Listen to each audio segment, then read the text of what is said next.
వాక్యానికి పూర్వం మాట మీతో పంచుకోవాలని ఆశపడుతున్నా. ఈ సంవత్సరం ప్రత్యేకించి చలి తీవ్రత అనేటువంటిది ఎక్కువగా ఉన్నది. చాలా సందర్భాల్లో నేను మీకు చెప్పడం జరిగింది. దానివలన జరుగుతున్న పరిణామాలు ఏంటంటే, చిన్న వయసులోనే చాలామందికి హార్ట్ స్ట్రోక్స్లు, అలాగనే పారాలిటిక్ స్ట్రోక్, పక్షవాతము, గుండె వస్తూ ఉన్నాయి. అది డాక్టర్లు, సైంటిస్టులు తెలియజేసినటువంటి మాట. చాలా సందర్భాల్లో చెప్పాను మీకు. ఎందుకు ఈ మాట చెప్పాల్సిన బాధ్యత ఉంది అని అంటే, మనం జాగ్రత్తగా ఉండాలి. ఏం చేయాలి? ఎన్ని తెలిసినా ఏది అడిగినా జరిగే దేవుని చేతిని. కానీ మన జాగ్రత్తలో కూడా మనం ఉండాలి, ఉండకూడదు. ఇప్పుడే పరిధిలో ఒక ఆయనకి పారాలిటిక్ స్ట్రోక్ వచ్చింది. మన చర్చి కొంచెం కోటేశ్వర మాస్టర్ గారు, చాలామంది తెలిసే ఉంటుంది. కాలు ఇప్పుడు దాకా అక్కడే ఉండి రావడం జరిగింది. అంటే ఎప్పుడు ఏది జరుగుతుందో ఎవరికి, బట్ బీ కేర్ఫుల్. చాలా జాగ్రత్తగా ఉండాల్సిన బాధ్యత మనందరి మీద ఉంది. కనుక ఒక కాపరిగా, తండ్రిగా మీ అందరికీ భావించి చెప్పే మాట ఏంటంటే, ఇప్పుడు పొగమంచు అనేటువంటిది 3-4 రోజులు ఎక్కువగా ఉంటుందని వార్తల్లో పర్యావరణ శాఖ వాళ్ళు తెలియజేస్తూ ఉన్నారు. కనుక అందరూ కూడా జాగ్రత్తగా ఉండటానికి ప్రయత్నం చేయండి. చాలా దారుణమైన సంఘటనలు వింటా ఉన్నాం. తుళ్ళూరులో ఇప్పుడు మన సంఘస్థులే దరిదాపుగా 5-6 చచ్చిపోయారు. అందరూ కూడా యాక్సిడెంట్ అయిపోయింది. చిన్నపిల్లలు ఇద్దరు, 18 సంవత్సరాల పిల్లలు. మన ఇక్కడ 5 యాక్సిడెంట్ అయితే 2 చచ్చిపోయారు, 3 పరిస్థితి దారుణంగా ఉంది. కొత్త బైపాస్ వదిలేరు, అందులో 2 చచ్చిపోయారు తుళ్ళూరులో. వాళ్ళు ఇంకొక ఆయన చనిపోయాడు. వాళ్ళు రాత్రే పాస్టర్ గారు కలిసి అన్నాడు, రేపు వారంలో స్పెషల్ ప్రేయర్ అంటే ప్రత్యేకమైన ప్రార్థన పెట్టాలి, ఎందుకు ఎట్లా అవుతుందో తెలియట్లేదు అని వారు చెబుతున్నారు. మనం ఎప్పుడు ప్రత్యేకమైన ప్రార్థన పెడతాను ఉన్నాం మీకోసమే, కానీ మనం రాము. వాక్యం తగిలిన తర్వాత దెబ్బ ప్రార్థన ప్రత్యేకమైన చెబుతున్నారు. మనం తగలకుండా ఉండటం కోసం నేను ప్రత్యేకమైన ప్రార్థనలు పెడుతుంటే మనమేమో తగలాటానికి ఇష్టపడతాం. గుర్తుపెట్టుకోండి, మనం దేవుని ఆశ్రయించడం ద్వారా దేవుడు మనకు గొప్ప కార్యాలు ఎదు దేవుని దగ్గర రావాలంటే సురక్షితంగా, క్షేమకరంగా ఉండటానికి మనం ఎక్కడికి రావాలి? యేసయ్య దగ్గరికి రావాలి. ఒక మాట, అడుసు తొక్కనేలా సామెత తెలుసు కదా. అడుసు తొక్కనేలా బుర్ర తొక్కి కాలు కట్టుకునే దానికంటే తొక్కకుండా ఉండటం చాలా మంచిది కదా. బురదలో కాలు ఎక్కిపోతే కడుక్కోవాల్సిన పని లేదు. సమస్య వచ్చిన తర్వాత పరిగెత్తే దానికంటే సమస్య రాకుండా ఉండటం చూసుకోవడం చాలా లేదు. కనుక ఏదైనా జరిగిన తర్వాత మనం ఏం చేయగలిగింది లేదు. జరగకముందే మనం జాగ్రత్త పడాలి. కనుక అందరూ కూడా మాకేం కాదు అని ఎప్పుడు అనుకోవాలి. ఎప్పుడు ఎవరికి ఏం జరుగుతుందో ఎవరికి తెలియదు. కనుక జాగ్రత్తగా ఉండాల్సిన బాధ్యత మనందరి మీద ఉంది. కనుక మీరందరూ జాగ్రత్తగా ఉండాలని నేను చెప్పాను మీకు చాలా సందర్భాల్లో. ఇయర్ ఎండింగ్లో, ఇయర్ స్టార్టింగ్లోనే అధిక మరణాలు జరుగుతాయని మీకు చాలా సందర్భాలు చెప్పారు. అది చాలామంది లీనియర్స్గా తీసుకుంటున్నారు. ఏముండదు, మాకేం జరగదు అనుకుంటున్నారు. జరిగిన తర్వాత కానీ మనకు అర్థం అవుతుంది. కనుక ఎప్పుడు కూడా ప్రార్థనలో గడపడానికి ప్రయత్నం చేయాలి. ఈరోజు ధ్యానాంశం ఏంటంటే, నీవు అబ్రహాము కుమార్తెవేనా, అబ్రహాము కుమార్తెవేనా అనేటువంటిది కొన్ని మాటలు మనం ధ్యానం చేసుకొని ముగించుకుందాం. ఇక్కడ సుంకపు గుత్తదారుడైనటువంటి జక్కయ్యను గురించిన స్వయంగా యేసుక్రీస్తు ప్రభువారే సెలవిచ్చినటువంటి ఒక స్టేట్మెంట్ ఏంటంటే, ఇతడును అబ్రహాము కుమారుడే. ఎవరు చెప్పారు ఈ మాట? పౌలు భక్తుడో లేకపోతే స్టెఫెనో లేకపోతే పేతురు గారు మరొకరో చెప్పింది కాదు. సాక్షాత్తు దేవుడైనటువంటి యేసుక్రీస్తు ప్రభువారు ఏం చెప్తున్నారు అని అంటే, ఇతడును అబ్రహాము కుమారుడే అని ఒక పాపి అయినటువంటి మనుషుల గురించి చెప్తున్నమాట. ఎవరైనా ఇది చాలా జాగ్రత్త, ఇదే కోసం వెళ్ళిపోయాడు. ఆయన పవిత్రుడు కాదు. ఎవరు పవిత్రుడు కాదు, పాపి అయినటువంటి మనుషుడు. ఎందుకనంటే అతని యొక్క జీవిత విధానాన్ని మనం పరిశీలన చేస్తే అతడు ట్యాక్స్ కలెక్టర్, అంటే సొంతము గుత్తదారు. గవర్నమెంట్కి పన్నులు వసూలు చేసేటువంటి ఒక ఆఫీసర్. ఈయన చేసిన పని ఏమిటంటే అధికమైనటువంటి పన్నులు వేసి ప్రజల దగ్గర అధికమైనటువంటి ధనాన్ని సంపాదించేటువంటి వ్యక్తి కనుక ఆ రోజు ఉన్నటువంటి ప్రజలందరూ కూడా ఏం చేశారంటే ఒక స్టేట్మెంట్ ఇచ్చారు, ఒక పేరు పెట్టారు, ఏమిటంటే పాపి అయినటువంటి మనుషులు అని. కానీ ఇదే మనుషుల గురించి యేసుక్రీస్తు ప్రభువారు ఏం చెప్తున్నారు ఈరోజు అని అంటే, అతడును లేదా ఇతడును అబ్రహాము కుమారుడే. అంటే మనం కూడా అబ్రహాము కుమారుడే లేదా కుమార్తె అనిపించుకోవాలి అంటే వాట్ షుడ్ వి డూ, మనం ఏం చేయాలి, మనమేమి చేయాలి అనేటువంటిది కొన్ని మాటలు చెప్పి నేను ముగిస్తాను. మొట్టమొదటి విషయాన్ని ఆలోచన చేస్తే పాత నిబంధన గ్రంథంలో ద్వితీయోపదేశ కాండము 18వ అధ్యాయము 16వ వచనాన్ని చదువు.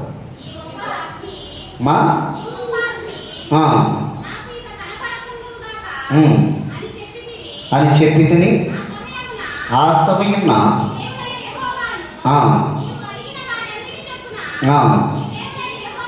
నీ దేవుడైన యెహోవా మీ మధ్యను నా వంటి ప్రవక్తను నీ సహోదరులు నీ కొరకు పుట్టించును, ఆయన మాట నీవు వినవల్ల. మొట్టమొదటి విషయం ఏంటంటే దేవుని మాట వినాలి. ఏం చేయాలి? దేవుని మాట వినాలి. అబ్రహాము దేవుని మాట విన్నాడా లేదా? ఇక్కడ అంటున్నాడు, మోషే లాంటి ఒక ప్రవక్తను నేను ఏం చేస్తాను, మోషే లాంటి ఒక ప్రవక్త, నీ వంటి ప్రవక్తన మోషే చెప్తాను, మోషే లాంటి ప్రవక్తను నేను ఏం చేస్తాను, మీలో నేను పుట్టించేదను, ఆయన మాట మీరేం చేయాలి, వినాలి అని చెప్పాడు. దేవుని మాట ఎవరు విన్నారు అని అంటే మోషే విన్నాడు. వినలేదా? విన్నాడు. దేవుని మాట విన్నాడు కనుకనే ఆయన దీవించబడ్డాడు, ఆశీర్వదించబడ్డాడు, ఇశ్రాయేలు ప్రజలకు నాయకుడిగా చేయబడిన వ్యక్తిగా చేయబడ్డాడు. అయితే ఇప్పుడు ఆయన వలె మనం మాట వింటే కలిగేటువంటి ప్రయోజనం ఏంటి? చదవండి, ద్వితీయోపదేశ కాండంలోని 25వ అధ్యాయము 1వ వచనం చదువు. మనుషులకు వివాదము కలిగి న్యాయసభకు వచ్చినప్పుడు న్యాయాధిపతులు విమర్శించి నీతిమంతులనియు దోషినియు తీర్పు తీర్చవలెను. ఆ దోషి శిక్షకు పాత్రుడుగా కనబడిన యెడల న్యాయాధిపతి వాని పండుకొనబెట్టి వాని నేరముల కొలది దెబ్బలు లెక్కబెట్టి తన ఎదుట వాని కొట్టింపవలెను. 40 దెబ్బలు కొట్టింపవచ్చును, అతడు అంతకు మించకూడదు. వీటికంటే విస్తారమైన దెబ్బలు కొట్టిన యెడల నీ సహోదరుడు నీ దృష్టికి నీచుడుగా కనపడునేమో. ఇక్కడ వ్రాయబడుచున్నటువంటి మాటను మనం ఆలోచన చేస్తే మనుషులకు వివాదము కలిగిన న్యాయసభకు వచ్చినప్పుడు ఏం చేయాలంట? న్యాయాధిపతులను విమర్శించి నీతిమంతుడనియు దోషనియు తీర్పు తీర్చవాలి. ఇక్కడ రాసిన మాటను మనం ఆలోచన చేస్తే మొట్టమొదటి విషయం ఏంటంటే దేవుని మాట వినాలి. ఏ మాట వినాలి? దేవుని మాట. దేవుని మాట వినటం అంటే అసలు ఏంటి? దేవుని మాట వినటం అంటే ఏంటి? మీరందరూ వచ్చారు, చక్కగా ఆదివారం నాడు కూర్చున్నారు, చక్కగా నేను చెప్పే మాటలు బైబిల్ గ్రంథంలో రాసినవన్నీ వింటామన్నారు. అయిపోయిందా? న్యాయాధిపతి న్యాయస్థానంలో కూర్చున్నాడు, ఇది తప్పు, ఇది ఒప్పు, ఇది న్యాయం, ఇది అన్యాయం అని చెప్పారు. అయిపోయిందా? ఏం చేయాలి ఆయన?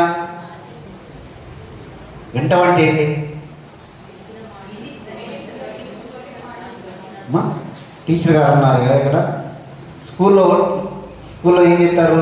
బోర్డు మీద లెసన్ చెప్తారు, అయిపోయింది. లెసన్ చెప్పి సాయంత్రం వరకు 4 దాకా ఏం చెప్తారు, అయిపోయింది. దాకా ఏమిస్తారు? హోంవర్క్. ఏముంది? హోంవర్క్ ఉంది కదా. ఇప్పుడు మీ అందరూ కూడా ఇక్కడ చర్చిలో కూర్చున్నారు, వాక్యం వింటున్నారు, అయిపోయిందా? ఇక్కడ మనం చేస్తున్న పని ఏంటంటే క్లాస్ వర్క్ మాత్రమే చేస్తున్నాం. మేడం ఎవరు క్లాస్ వర్క్ మాత్రమే చేస్తున్నాం, హోంవర్క్ ఇట్లా. పిల్లలు ఏం చేస్తారు అని అంటే ఎవడు కనిపెట్టాడు హోంవర్క్ అంటారు, ఇంటికి పోయి ఎవడు హోంవర్క్ చేయడానికి ఇష్టపడతారు. మనం కూడా ఏం చేస్తామంటే ఈ గంట వింటమే ఎక్కువ, ఈ గంట చర్చలో కూర్చొని వింటమే ఎక్కువగా భావిస్తాం. గుర్తుపెట్టుకోండి, ఇట్ షుడ్ అప్లై. ఇక్కడ మనం ఏం చేస్తున్నామంటే దేవుడు మనతో ఏం మాట్లాడుతున్నాడు, ఏమి బోధిస్తున్నాడు, ఏం చెప్పదలుచుకున్నాడు ఆయన చెప్తూ ఉన్నాడు. దీన్ని మనం ఏం చేయాలి అంటే సమాజంలోకి, సొసైటీలోకి వెళ్ళిన తర్వాత ఇది అప్లై చేసి క్రీస్తు యొక్క ప్రేమను మనం ఏం చేయాలంటే వారికి కనబరచాలని దేవుడు మాట్లాడుతున్నాడు. అర్థమవుతుందా? కానీ మనం ఏం చేస్తున్నామంటే కూర్చొని విని నేను విన్నాను, ఎవరి మాట? దేవుడి మాట విన్నాను, అయిపోయింది. ఇక కానీ లైఫ్లో మాత్రం దీన్ని ఏం చేయట్లేదు అని అంటే పాటించటం లేదు. మోషే కావచ్చు, అబ్రహాము కావచ్చు, దేవుడు అబ్రహాము చెప్పాడు ఏమని? నీవు పదరాము దేశమునకు నేను చూపించబోతున్న దేశానికి నీ తండ్రి కుటుంబాన్ని, నీ సమస్తాన్ని విడిచి నువ్వు ఎక్కడికి వెళ్ళమన్నాడు? నేను చూపించే ప్రదేశానికి వెళ్ళమన్నాడు. అబ్రహాంతో దేవుడు చెప్పాడు. అబ్రహాం విని మెలకొని కూర్చున్నాడు. అక్కడే ఏం చేశాడు? తన సమస్తాన్ని విడిచిపెట్టి దేవుడు ఏదైతే చూపించాడో ఆ దేశానికి ప్రయాణమై అక్కడికి వెళ్ళాడంటే ఇప్పుడు అబ్రహాం ఎవరు మాట్లాడినట్టు? దేవుడు మాట్లాడినట్టు. అంటే గుర్తుపెట్టుకోండి, ఇట్ ఈస్ మీరు గుర్తుపెట్టుకోండి, చదువులోనే దేనిలోనైనా థియరీ ఉంటుంది, ప్రాక్టికల్ ఉంటుంది. మీరు సైన్స్ స్టూడెంట్స్ ఉన్నారు కదా ఇక్కడ, ఇంజనీరింగ్ చదివే వాళ్ళు, మీకు ఏమీ ఉంటుందమ్మా? థియరీ మాత్రమే ఉంటుందా? ప్రాక్టికల్స్ ఉంటాయా? ప్రాక్టికల్స్ కూడా ఉంటాయి కదా. థియరీలో ఎన్ని మార్కులు రావాలో ప్రాక్టికల్స్ కూడా ఎన్ని మార్కులు రావాలి. నేను థియరీ బాగా చెప్తాను, థియరీ బాగా రాస్తాను, ప్రాక్టికల్ చేయలేదు అనుకో, యువర్ ఫెయిల్. ఈరోజు మనం ఏం చేస్తున్నాం? థియరీ మాత్రమే అనుసరిస్తున్నాం, ప్రాక్టికల్స్ చేయట్లా. దేవుని మాట వింటున్నాం, చర్చలో కూర్చొని చక్కగా నిశ్శబ్దంగా దేవుని మాట ఆలకిస్తున్నాం. ఈ జీవితం విన్నాం, ఈ జీవితం వదిలిపెడుతున్నాం. బట్ నీ లైఫ్లో ఆ మాటలు నెరవేర్చబడుతున్నాయా? బైబిల్ చెబుతుంది, వినుట వలన విశ్వాసము కలుగును, వినుట క్రీస్తు యేసును గురించినదై ఉండవలనని దేవుని యొక్క వాక్యం సెలవిస్తుంది. ఇప్పుడు దేవుని మాట వినటము అనంటే ఇక్కడ మనం ఆలోచన చేద్దాం. దేవుడు మనం ఏం చేస్తాడు అంటే విని దాన్ని ఏం చేయాలి? ఆచరించాలి. న్యాయాధిపతి స్థానంలో కూర్చున్న ఆయన ఇటు అన్యాయమో ఇది అన్యాయమో ఇది న్యాయమో గ్రహించి అప్పుడు ఆయన ఏం చెప్తున్నాడు? ఏది అన్యాయమో దాన్ని బట్టి శిక్ష విధిస్తామన్నాడు. అది వింటమంటే. ఈరోజు మనం ఏం చేస్తున్నామంటే కేవలం వినువారం మాత్రమై ఉన్నాము, అంటే చేసేవారముగా లేదు. ఎప్పుడైతే దేవుని మాట మనం వింటామో దేవుడు ఏం చేస్తాడంటే ఉన్నతంగా హెచ్చిస్తాడు. ఏం చేస్తాడు? ఉన్నతంగా హెచ్చిస్తాడు. రెండో విషయాన్ని మనం ఆలోచన చేస్తే ద్వితీయోపదేశ కాండము 28వ అధ్యాయము 7వ వచనం, నీ మీద పడు నీ శత్రువులను యెహోవా నీ ఎదుట హతమగునట్లు చేయను, వారు ఒక త్రోవని నీ మీదకు బయలుదేరి వచ్చి 7 త్రోవల నీ ఎదుట నుండి పారిపోదురు. చాలు. రెండో విషయాన్ని మనం ఆలోచన చేస్తే శ్రమల మీద జయాన్ని ఇస్తాడు దేవుడు. ఎప్పుడు? దేవుని మాట విన్నప్పుడు. మనందరికి శ్రమలు రావా? చెప్పండి. నాకు శ్రమ లేదు అన్నవా? లేకపోతే చెయ్యి, నాకు శ్రమ లేదు. శ్రమ లేకుండా ఉన్నారా? చిన్నప్పటి నుంచి పుట్టిన దగ్గర నుంచి చచ్చిపోయేదాకా అన్ని శ్రమలు అనుభవించాల్సింది మనిషి. శ్రమలు ఏ రీతిగా వస్తాయి ఎవరికి తెలియదు. కానీ దేవుడు అంటున్నాడు, నువ్వు దేవుని మాట ఎప్పుడైతే వింటావో దేవుడు ఏం చేస్తాడు? శ్రమల మీద జయాన్ని ఇస్తాడు అంటున్నాడు. అక్కడ స్పష్టంగా నీ మీద పడు నీ శత్రువులను యెహోవా నీ ఎదుట హతమగునట్లు చేయను, వారు ఒక త్రోవ నీ మీదకు బయలుదేరి వచ్చి ఏ త్రోవలు వెళ్ళిపోతారంట? అంటే నీ మీద పడేటువంటి శత్రువులను శ్రమలు ఏం చేస్తాడంటే ఆయన పటాపంచలో ఎప్పుడు అంటే నువ్వు దేవుని మాట ఎప్పుడైతే వింటావో అప్పుడు అది సత్యముగా ధరించు. మూడో విషయాన్ని ఆలోచన చేస్తే అదే 28వ అధ్యాయము 11వ వచనం అంటారు, మరియు యెహోవా నీకు ఇచ్చెదనని నీ పితరులతో ప్రమాణము చేసిన దేశమున యెహోవా నీ గర్భఫలం విషయములోను నీ పశువుల విషయములోను నీ నేల పంట విషయములోను నీకు సమృద్ధిగా మేలు కలుగ చేయను. ఇక్కడ రాస్తున్న మూడో విషయం ఏంటంటే సమృద్ధిగా మేలు కలుగు చేయను. సమృద్ధిగా మేలు కలుగు చేయను. అక్కడ అంటున్నాడు, యెహోవా నీకు ఇచ్చెదనని నీ పితరులతో ప్రమాణం చేసిన దేశమున యెహోవా నీ గర్భఫల విషయములోను నీ పశువుల విషయంలోనూ నీ నేల పంట విషయం. భౌతికమైనటువంటి ఫలాలు 3. ఒకటి భూఫలము, రెండవది గర్భఫలం, మూడవది పశువుల ఫలం, నాలుగవది ఆత్మ సంబంధమైనటువంటి ఫలం. ఈ భౌతికమైన వాటి గురించి మనం ఆలోచన చేస్తే ఎక్కువ. ఒకటి పశువులు ఉంటే చాలా మంది పశువులు ఏం చేయాలి? ఫలించాలి, పాలు ఇవ్వాలి, వాటి ద్వారా మనం పోషించబడాలి.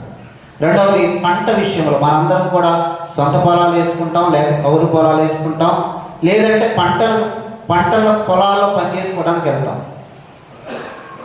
బీడి భూములని అనుకోండి, బీడి భూముల వల్ల ఎవరికి ప్రయోజనం ఉండదు? రైతుకి ప్రయోజనం లేదు. పని చేసుకున్నాం అనుకుంటే మనం కూడా దానిలో ప్రయోజనం. కానీ ఇక్కడ పంట పొలం విషయంలో కూడా ఫలాన్ని దేవుడు ఇస్తాడు. మూడో విషయం ఏంటంటే గర్భఫలము. ఏ ఫలం అది? గర్భఫలం. దేవుడు అంటున్నాడు అన్ని విషయాల్లో సమృద్ధికరమైన మేలు జరిగించబడాలి అంటే నువ్వు ఎవరి మాట వినాలి? దేవుని మాట వినాలి. దేవుడు అంటున్నాడు దేవుని మాట ఎప్పుడైతే నువ్వు వింటావో నీ పంటలు బాగుపడుతుంది, నీ గర్భఫలం ఫలించుద్ది, అలాగనే నీ పశువుల మందలు కూడా ఫలభరితమైన స్థితికి రాదు. ఎప్పుడు అని అంటే దేవుని మాట విన్నప్పుడే. కానీ దేవుని మాట మనం వింటున్నామా? చెప్పాలి. వింటే అది దీవెనే మేలే. కానీ వింటున్నారంటే అందరు వింటలా. ప్రాబ్లం ఏంటంటే అందరూ వస్తున్నాం కానీ అందరు వింటలా. కానీ విన్నవారికి మాత్రమే ఏమవుతుంది అంటే ఫలితం అనేటువంటిది లభించుద్ది. అందుకని దేవుని మాట మన జీవితంలో ఫలించింది అనటానికి మనం ఆలోచన చేస్తే చదవండి. కీర్తన గ్రంథము 81వ కీర్తన 8వ వచనాన్ని ఒకసారి చదవండి.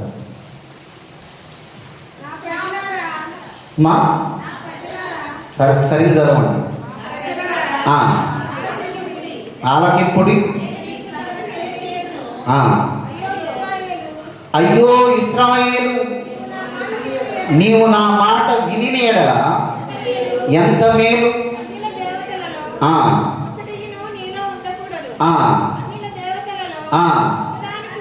ఒకదానికి నీవు పూజ చేయకూడదు.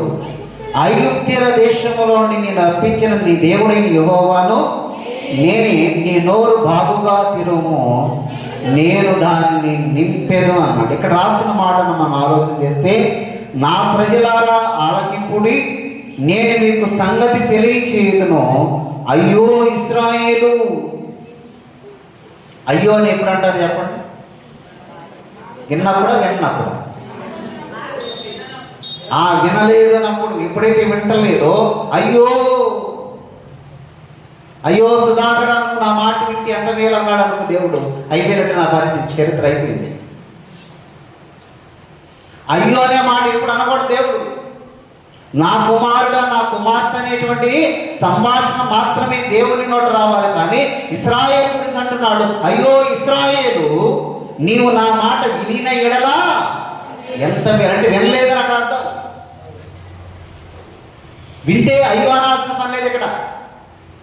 అయ్యో తాడికొండ సంగమా, నీవు నా మాట వినియడం నీకు ఎంత మేలని దేవుడు అన్నాడు. మన చాప్టర్ క్లోజ్. అంతే.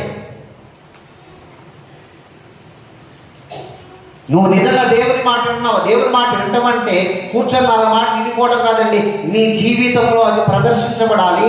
నీ జీవితం ద్వారా ఇతరులకి తెలియచేయబడాలి. ఆ కార్యాలు ఇతరులు కొనియాడే రీతిగా నీ ప్రవర్తన ఉండాలి. అది దేవుని మాట. ఎప్పుడైతే నువ్వు దేవుని మాట వింటావో ఉన్నతమైనటువంటి స్థితిలో దేవుడు ఇస్తాడు. రెండో విషయం ఏంటంటే శత్రువుల మీద జయాన్ని ఇస్తాడు. మూడో విషయం ఏంటంటే సమృద్ధికరమైనటువంటి మేలును ప్రభు అనుగ్రహిస్తాడు. ఒకవేళ దేవుని మాట విన్నాము అనటానికి, వినలేదు అనటానికి, నెరవేరింది అనటానికి, నెరవేరలేదు అనటానికి రీజన్ ఏంటంటే చదవండి ద్వితీయోపదేశ కాండంలోనే 18వ అధ్యాయం 18వ వచనం చదవండి. నీ వంటి ప్రవక్తను వారి కొరకు నేను పుట్టించదను, అతని నోట నా మాటలు ఉంచెదను. అంటే దేవుని వంటి ప్రవక్త, గుర్తుపెట్టుకున్న మోషే వంటి ప్రవక్తను ఇశ్రాయేలు నేను పుట్టించదను. ఆ పుట్టిన ఆయన ఎవరు? ఆ పుట్టిన ఆయన ఎవరు? యేసుక్రీస్తు ప్రభు వారు మోషే కంటే ముందున్నవాడు నేను. అంటే ఇశ్రాయేలు ఆయన వంటి ప్రవక్త అనగా యేసుక్రీస్తు ప్రభు వారు ఆయన నోట ఏ మాట ఉంచుతానన్నాడు? అక్కడ నా మాటలు ఉంచుతానన్నాడు దేవుడు. ఎవరి మాటలు? నా మాటలు ఉంచుతాను, వాటిని మీరేం చేయాలి? వినవలెను. గుర్తుపెట్టుకోండి, యేసుక్రీస్తు ప్రభు వారి యొక్క మాటలు ఎప్పుడైతే వింటామో వాటి వలన మనకేం కలుగుతుందంటే సమృద్ధికరమైనటువంటి మేలు కలుగుతుంది. ఈరోజు యేసయ్య మాటలు ఎంతవరకు మనం వినగలుగుతున్నాము, వినలేకపోతున్నాము అనేటువంటిది మనకే మనం ఆలోచన చేయాలి. అలాగే తర్వాత వచ్చింది కదా 19వ వచనం.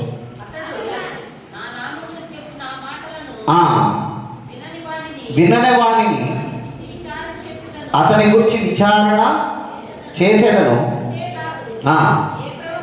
ఏ ప్రవక్తయు అహంకారము పూని నేను చెప్పమని తనకు ఆజ్ఞాపించని మాటలు నా నామమును చెప్పును ఆ ప్రవక్తయు మరియు ఏదొక మాట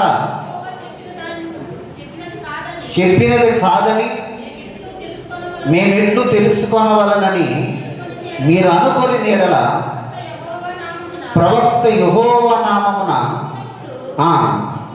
చెప్పినప్పుడు ఆ మాట జరగకపోయిన ఎడల, అది ఎన్నడూ నెరవేరకపోయిన ఎడల, అది యెహోవా చెప్పిన మాట.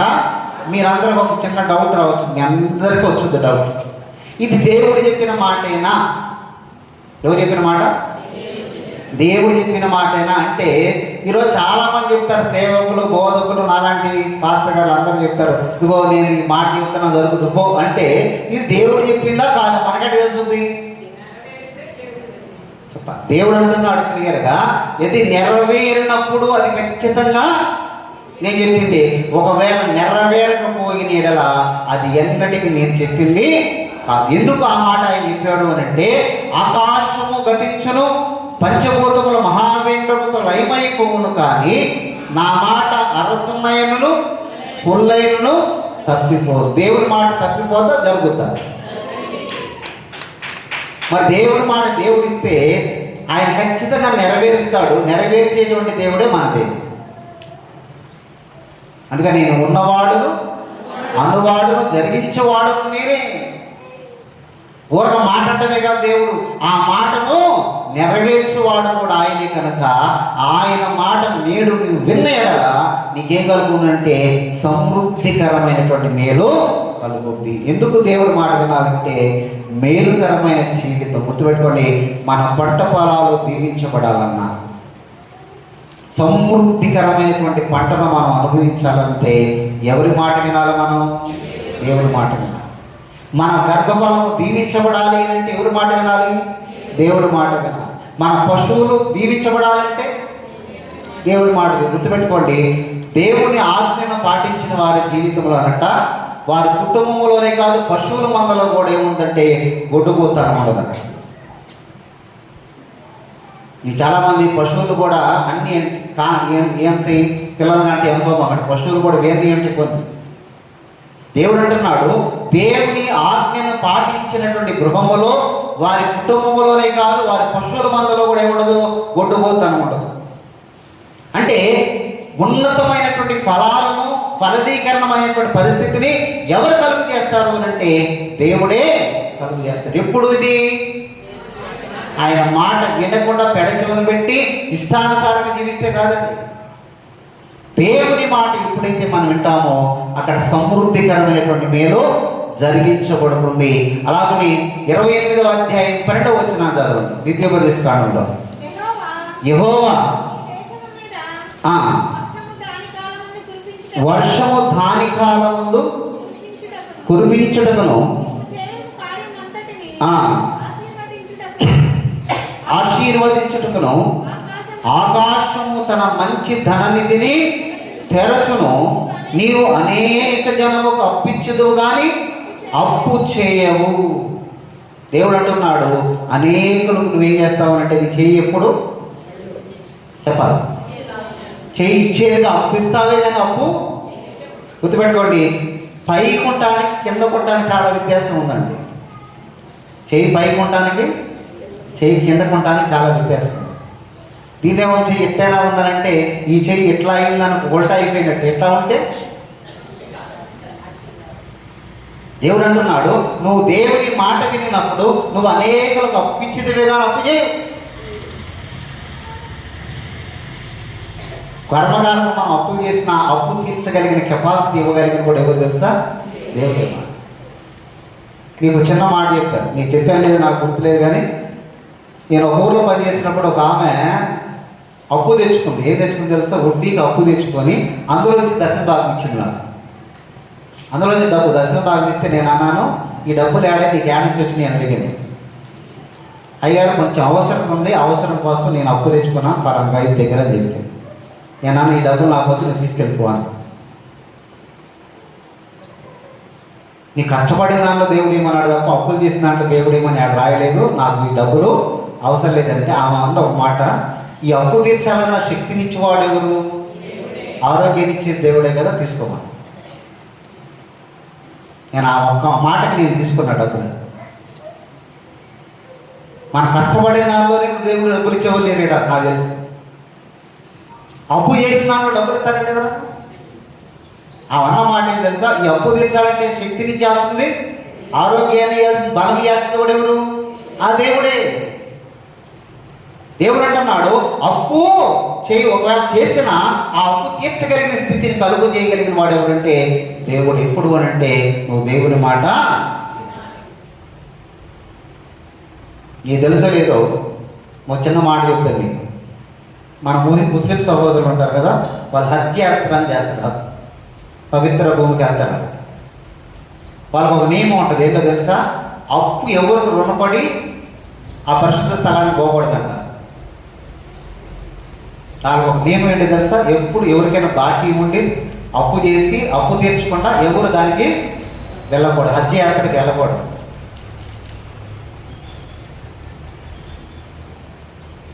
అది ఒక నియమం.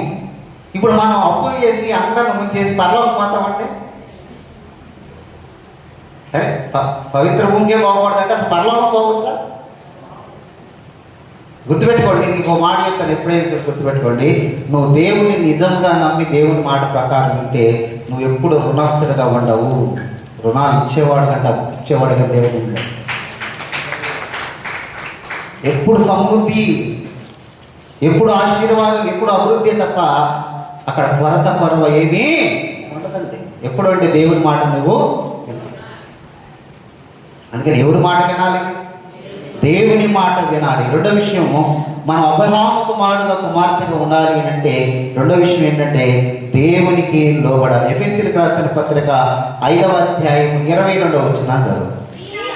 స్త్రీలారా ప్రభువునకు వలె మీ సొంత పురుషులకి లోబడి ఉండుడి. క్రీస్తు సంఘమునకు శిరస్సైనలాగున పురుషుడు ఏమైనాడు? భార్యకు శిరస్సు అయినాడు. క్రీస్తే రక్షకుడై ఉన్నాడు. సంఘము క్రీస్తులకు ఏం చేయాలట? లోబడినట్లుగా భార్యలు కూడా అన్ని విషయములలోనూ తమ పురుషులకు ఏం పడవలను రైట్. ఇక్కడ పురుషుల కంటే ఎక్కువ మంది ఎవరున్నారు?